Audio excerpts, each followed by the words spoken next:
Hello friends, તો આજે આપણે બનાવીશું ખજૂર પાક। એના માટે મેં 500 ગ્રામ ખજૂર લઈ લીધો છે। એને થળિયા અંદરથી કાઢીને સાફ કરી લીધો છે।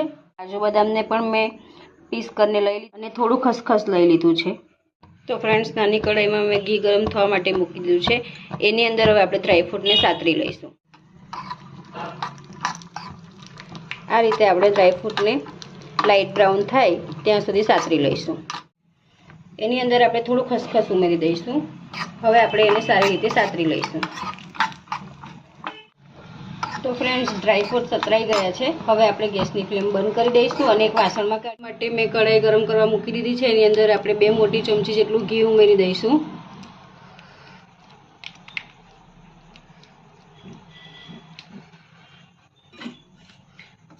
ઘી ગરમ થઈ જાય એટલે એની અંદર આપણે સમારીને રાખ્યો હતો એ ખજૂરને એડ કરી દઈશું।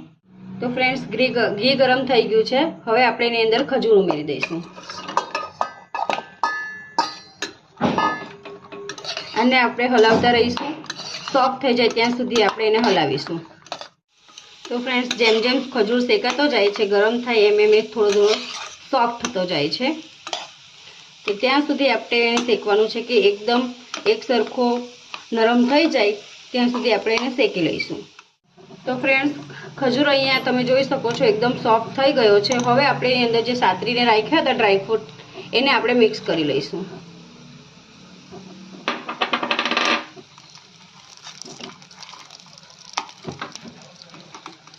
ડ્રાયફ્રૂટ સારી રીતે મિક્સ થઈ જાય ત્યાર પછી આપણે એક પ્લેટની અંદર ઘી લગાવીને સ્પ્રેડ કરી લઈશું।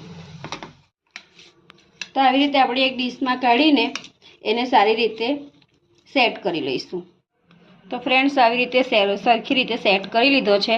થરી જાય એટલે આપણે એને એક સરખા પીસીસ કરી લઈશું। તો ફ્રેન્ડ્સ, આપણો ખજૂર પાક થરી ગયો છે। હવે આપણે એક સરખા પીસીસ કરી લઈશું એના।